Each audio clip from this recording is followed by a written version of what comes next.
புதுச்சேரி அரியாங்குப்பத்தில் உள்ள சொகுசு விடுதியில் அதிமுக எம்எல்ஏக்கள் அனைவரும் தங்க வைக்கப்பட்டுள்ளதாக தெரிவிக்கப்பட்டிருக்கிறது.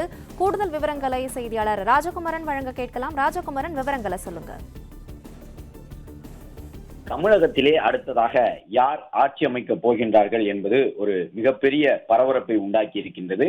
தமிழக அரசியல் களத்திலே இதுவரை இல்லாத விதமாக திமுக, அதிமுக என்ற இரண்டு கட்சிகளையும் வீழ்த்தி மூன்றாவதாக போட்டியிட்ட தனித்து களம் கண்ட தமிழக வெற்றி கழகம் தனிப்பெரும் சக்தியாக உருவெடுத்திருக்கின்றது. 108 இடங்களை கைப்பற்றி இருக்கக்கூடிய தமிழக வெற்றி கழகம் கூடுதலாக 10 உறுப்பினர்களுடைய ஆதரவை பெற்று ஆட்சி அமைப்பதற்கான முயற்சிகளிலே ஈடுபட்டிருக்கின்றது. காங்கிரஸ் கட்சி நேரடியாகவே தமிழக வெற்றி கழகத்தை தலைமையை சந்தித்து தங்களுடைய ஆதரவை வழங்கிவிட்டார்கள். இன்னும் ஒரு 5 சட்டப்பேரவை உறுப்பினர்களுடைய ஆதரவு மட்டுமே தமிழக வெற்றி கழகத்திற்கு தேவைப்படும் நிலையில் அதிமுக மற்றும் திமுக கட்சிகளுடைய நிலைப்பாடு தற்பொழுது தமிழக வெற்றி கழகத்திற்கு எதிராக இருப்பதாக தெரிய வந்திருக்கின்றது.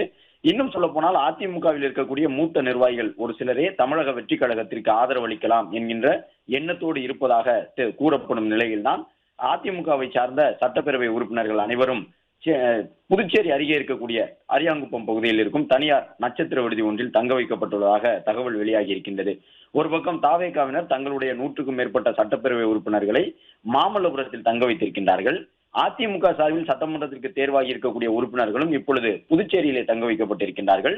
பின்னணியிலே திமுகவினுடைய சட்டமன்ற உறுப்பினர்களும் கூட பாதுகாப்பாக தங்க வைக்கப்பட்டுள்ளதாக தெரிய வருகின்றது. இப்பொழுது தமிழ்நாடு அரசியல் களம் ஒரு புதுமையான விஷயத்தை நோக்கி நகர்ந்து கொண்டிருப்பதாக பார்க்கப்படுகின்றது. இதுவரை இல்லாத விதமாக ஒரு புதிய நகர்வு தமிழக அரசியல் களத்திலே கடந்த 50 ஆண்டு கால திராவிட அரசியலில் இல்லாத ஒரு நிகழ்வு அரங்கேறப் போவதாக அரசியல் களத்தில் பலரும் பார்வைகளை முன்வைத்துக் கொண்டிருக்கின்றார்கள்.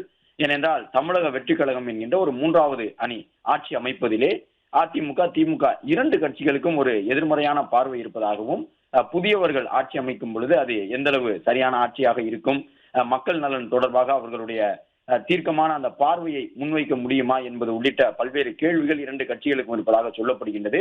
எனவே அடுத்து வரக்கூடிய நாட்களில் என்ன வேண்டுமானாலும் நடக்கலாம் என்கின்ற ஒரு சூழலிலே திமுக, அதிமுக இரண்டு கட்சிகளுக்கும் இடையில் சில பொதுவான விஷயங்களில் உடன்பாடு ஏற்பட்டிருப்பதாகவும், அந்த அடிப்படையில் தான் சட்டப்பேரவை உறுப்பினர்களை இரண்டு கட்சியும் தனிப்பட்ட முறையில் தங்க வைத்திருப்பதாகவும் கூறப்படுகின்றது. தமிழக வெற்றி கழகத்தை பொறுத்தவரை அவர்கள் தங்களுடைய பெரும்பான்மையை சட்டப்பேரவையிலே நிரூபித்தாக வேண்டிய கட்டாயத்தில் இருக்கின்றார்கள். தமிழ்நாடு ஆளுநர் உள்ளபடியே தமிழக வெற்றி கழகத்திற்கு ஒரு வாய்ப்பை வழங்க வேண்டும் என்று நினைத்திருந்தால் நாளை தாவேக தலைவர் விஜயை தனிப்பெரும் கட்சியினுடைய தலைவர் என்ற முறையிலே பதவியேற்க வைத்து அதன் பிறகு அவருக்கு 15 நாட்கள் வரை இடைவெளி கொடுத்து அதற்கு உள்ளாக தன்னுடைய பெரும்பான்மையை நிரூபித்து காட்டி கொள்ளட்டும் என்கின்ற வாய்ப்பினை ஆளுநர் வழங்கி இருக்க முடியும். ஆனால் ஆளுநர் அரிதாக சில நேரங்களில் தேர்வு செய்யக்கூடிய நடைமுறையை பின்பற்றி 118 உறுப்பினர்கள் இருந்தால் மட்டும்தான் தாவேகாவிற்கு நான் பதவி பிரமாணம் செய்து வைப்பேன் என்கின்ற ஒரு நிலைப்பாட்டுக்கு சென்று விட்டார்.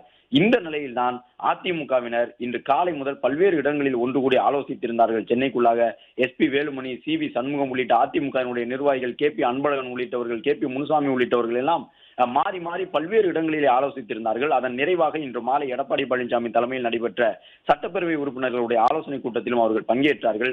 அதன் பிறகு சென்னைக்குள்ளாகவே இருக்க வேண்டும், ஊருக்கு சென்றுவிடக் கூடாது என்று அதிமுக உறுப்பினர்களுக்கு அறிவுறுத்தல் வழங்கப்பட்டது.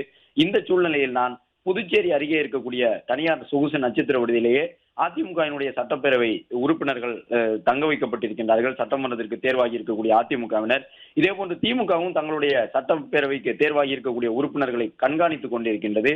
எனவே திமுக, அதிமுக இரண்டு கட்சிகளுக்கும் இடையே மிகப்பெரிய கொள்கை முரண்பாடு இருந்தாலும் கூட, இரண்டு கட்சிகளுக்கும் இடையே கடும் போட்டி நிலவி வந்தாலும் கூட, இதுவரை தமிழ்நாட்டு அரசியல் களத்தில் திமுக, அதிமுக இரண்டும் எதிரும் புதிருமான கட்சிகளாக இருந்து வந்தாலும் கூட தமிழக வெற்றி கழகம் என்கின்ற ஒரு 3வது சக்தியாக உருவாகி இருக்கக்கூடிய கட்சி ஆட்சி அமைக்கக்கூடிய சூழலிலே திமுக, அதிமுகவிற்கு இடையில் இருக்கக்கூடிய அந்த பகை முரணை மறந்துவிட்டு இரண்டு கட்சிகளும் கைகோக்க வேண்டும் என்பது போன்ற கருத்துக்களையும் ஒரு சிலர் பொதுவெளியிலே முன்வைத்துக் கொண்டிருக்கின்றார்கள்.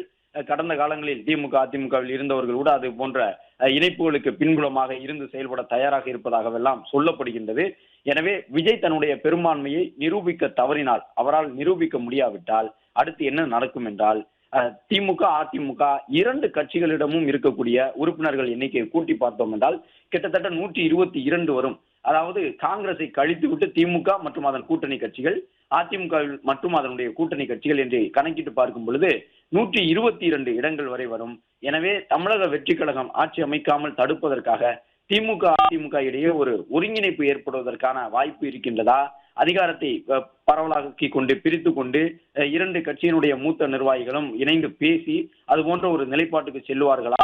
அதற்கான ஒரு வாய்ப்பாகத்தான் இப்பொழுது இரண்டு கட்சியும் ஒரே மாதிரி தங்களுடைய சட்டப்பேரவை உறுப்பினர்களை பாதுகாப்பதற்கான நடவடிக்கைகளை எடுத்திருக்கின்றதா என்பது உள்ளிட்ட பல கேள்விகள் எழுந்திருக்கின்றன. விஜய் தேர்தலை சந்தித்து மக்களுடைய ஆதரவை பெற்று கிட்டத்தட்ட ஒரு 108 இடங்கள் வரை கைப்பற்றி விட்டார். ஆனால் அவற்றை ஆட்சி அமைப்பதற்கு தேவையான எண்ணிக்கையாக விஜயால் மாற்ற முடியுமா? அதற்கான சாமர்த்தியம் விஜய்க்கு இருக்கின்றதா? இப்பொழுது இரண்டு பெரிய கட்சிகள் இணைந்து விஜய்க்கு கொடுத்திருக்கக்கூடிய சவாலை விஜய் எவ்வாறு எதிர்கொள்ள போகின்றார் என்பது உட்பட பல கேள்விகளும் எழுந்து கொண்டிருக்கின்றன தமிழக அரசியல் களத்திலே. எனவே திமுகவும் அதிமுகவும் ஒரு சில நிலைப்பாட்டு அடிப்படையில் ஒருங்கிணைந்து தமிழக வெற்றி கழகம் ஆட்சி அமைப்பதை தவிர்ப்பதற்காக ஏதேனும் ஒரு பொது அடிப்படையிலே ஒருங்கிணைவதற்கான சூழல் இருக்கின்றதா என்றும் ஆலோசனை நடைபெற்று வருவதாக சொல்லப்படுகின்றது. திமுகவை பொறுத்தவரை ஒரு சில சமரசங்களுக்கு உட்படுவதற்கு அவர்கள் தயாராக இருப்பதாகவும் சொல்லப்படுகின்றது. எனவே இவை அனைத்தையும் உறுதி செய்யக்கூடிய விதமாகத்தான் அதிமுக மற்றும் திமுக கட்சிகளுடைய நகர்வுகள் இருக்கின்றன. புதுவையிலே அதிமுகவினுடைய சட்டப்பேரவை உறுப்பினர்கள் தங்க வைக்கப்பட்டிருப்பதாக அதிகாரப்பூர்வமாக அந்த தகவல் எல்லாம் வெளியாகி கொண்டிருக்கின்றது. திமுகவும் அது போன்ற நடவடிக்கையை கையில் எடுத்திருக்கக்கூடிய சூழ்நிலையில் கூட்டணியில் இடம்பெற்றிருக்கக்கூடிய கட்சிகளையும் சேர்த்தே தங்க வைப்பதாக கூறியிருக்கின்றார்கள். எனவே இதன் பின்னணியிலே தமிழக வெற்றி கழகம் ஆட்சி அமைப்பதை தடுத்து அதிமுக திமுக இணைந்த ஒரு சூழல் உருவாகுமா என்கின்ற ஒரு எதிர்பார்ப்பும் எழுந்திருக்கின்றது.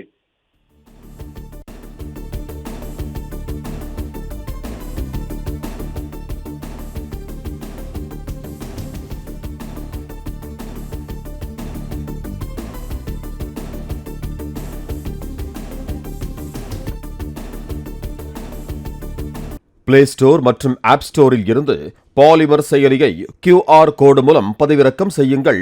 செய்திகளை உடனுக்குடன் பெறுங்கள்.